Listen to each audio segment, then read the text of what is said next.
All right, so the first thing we need to do is remove this C-clip here that's holding this sprocket on the clutch assembly. So I'm gonna use my fancy little Stihl screwdriver here to go into that recess and pry that back. And once I have that out a little bit, I can just grab it with my pliers there so it doesn't go flying off. I'm gonna set that to the side. Once we have that off, our washer comes off, our sprocket comes off. All right, so the next thing we have to take off is this clutch assembly. And if you notice, if you put your chain brake on, this will be locked up tight. So we gotta remove our chain brake. Then this piece is loose and we can just pull it right off.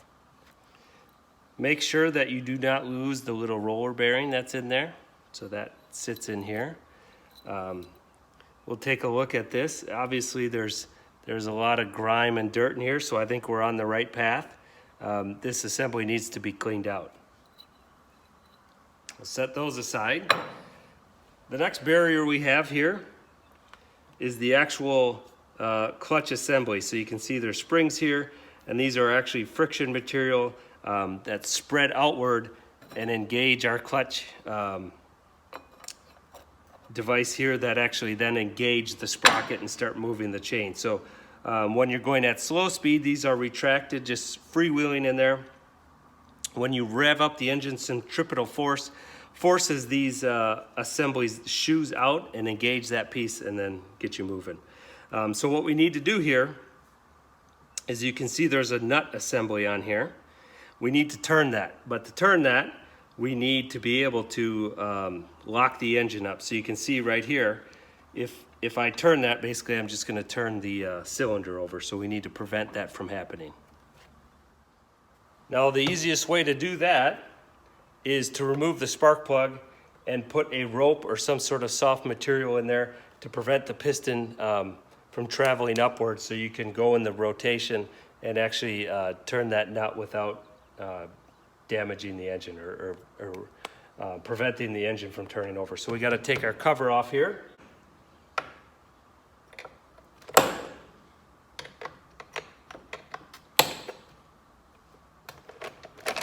There. Now that we have our cover off, we see we've got access to our spark plug here. So we can pull off our boot, use our fancy Stihl tool here again,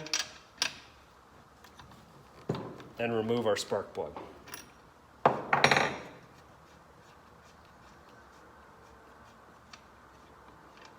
All right, we can set that aside.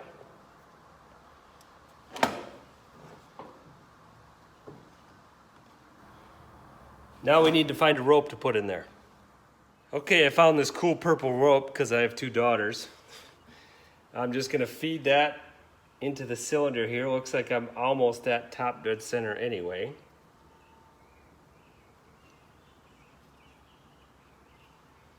And what we're looking to do is just basically fill the void above the piston so that the piston has to compress the rope against the top of the cylinder and just prevent it from moving. So I might have to make some room in here since I'm so close to top dead center, just to allow me to feed some of that in there. Okay.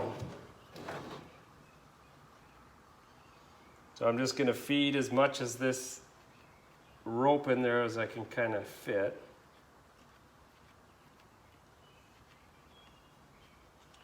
I've got a super long piece here, but obviously you don't want to lose the end of it in there. Otherwise you're going to have to be using some needle nose or something to try to pick that rope out of there. You don't want to run into that situation.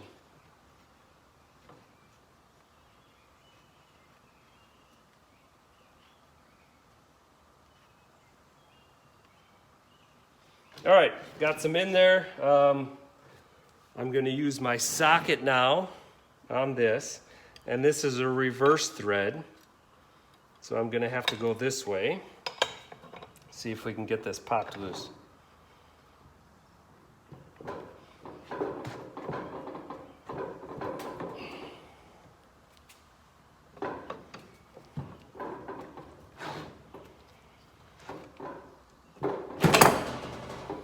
All right, takes a little bit of effort there, but trust yourself, it is reverse thread. So there, I've got the assembly off. Set that to the side, I'll clean that up. I've got a spacer piece here.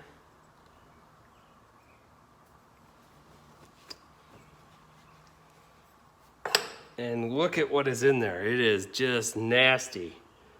So we'll take a little air compressor with a blowout nozzle and get that cleaned up before we continue. Okay, I've got that cleaned up for the most part. This is the oil pump assembly here, the bar oil pump. You can see this spring here goes on this gear here, which actually turns the pump there and pumps the oil out. So we'll set that to the side. But I want to remove this thing and clean it up, make sure we don't have anything in the passages. So what we need to do is take these 2 Torx screws out.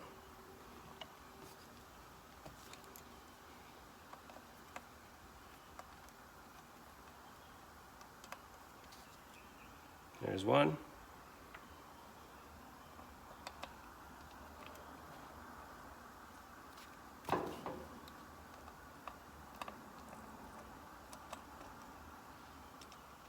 There's the other.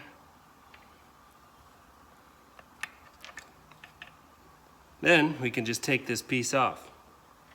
So you can see it's fairly clean behind there, and you can see actually workings here of the that little plastic gear assembly turns this gear here and actually provides the pumping action for the saw. So once we have this apart, you can see into here better. There's a couple of seals in here that could be replaced if you want. There's a bigger one down here, which I believe is the suction from the oil reservoir, and then an upper one here that's the outlet that pumps oil to the bar. So those are 2 rubber pieces that you can get from your Stihl dealer to replace. I believe I just have a situation where there's dirt in here. You can see it's pretty grimy, so I'm going to clean it up, and I think that's going to take care of my particular situation. All right, so I got things cleaned up in there. I cleaned up the pump. You can see there it's nice and shiny and clean. I did remove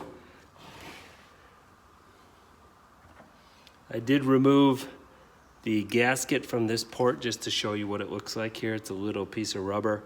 I also wanted to inspect it. I do not see any signs of visible wear. It's not dry or cracking. It looks like it's in good shape, so I'm just going to put this one back in place. I guess if I was at my Stihl dealer in the last couple days, or since I noticed this, I would have just picked these up, but I haven't been, so I'm gonna just pop that one back in place there.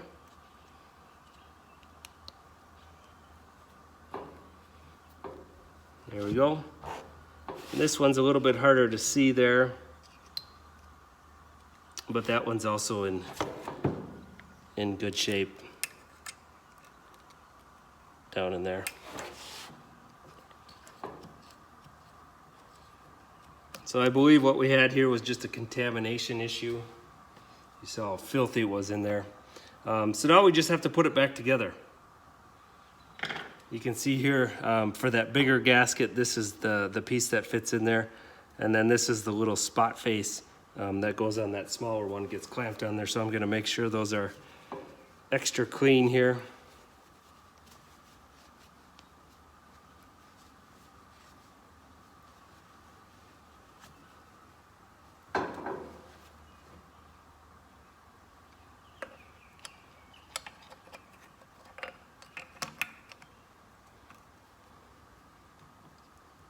Slide that guy back in place.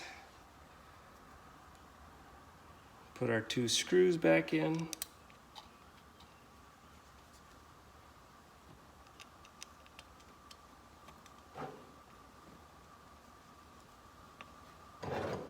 Now you have to remember these are relatively small screws going into a magnesium housing here, so we don't want to reef these things down too tight. All right, gotta put our gear back in there. Next goes our washer here.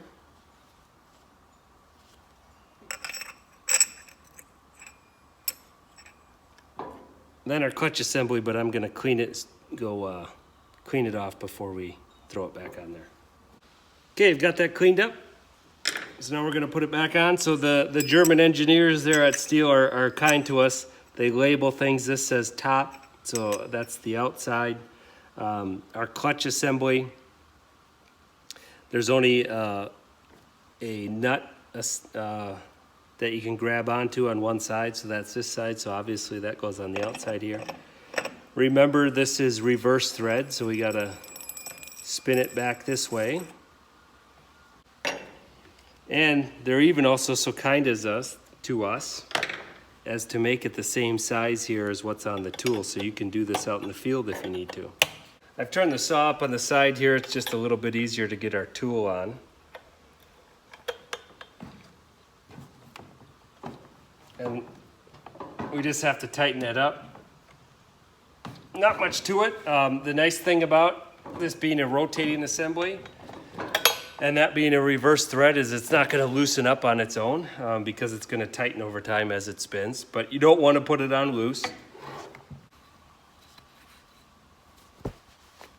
All right, now we got to put our outer piece of our clutch assembly on, what the shoes engage. And one thing to note on here, see this little notch in here? This is actually what engages that metal piece on the oil pump gear to spin that to make sure we get bar oil in there. So if we do not put that in the right spot, you're not going to have bar oil. So we want to, the easiest way to do that, you can look in here and find it. I see it right here. And so I'm going to start in that area, but also if you just put a little bit of pressure on here and spin this, you'll feel when it clicks down into place. Next thing we have to do is take our little bearing here,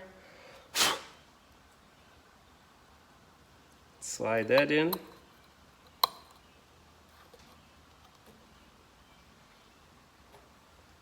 then put our sprocket on.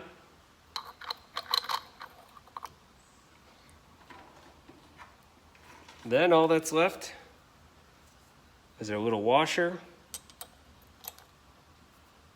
and our C-clip. So I'm just gonna start our C-clip there,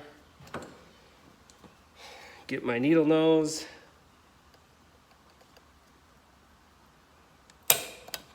pop that down into place.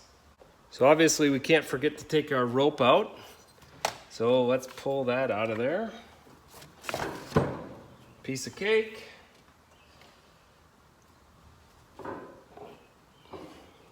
Put our spark plug back in.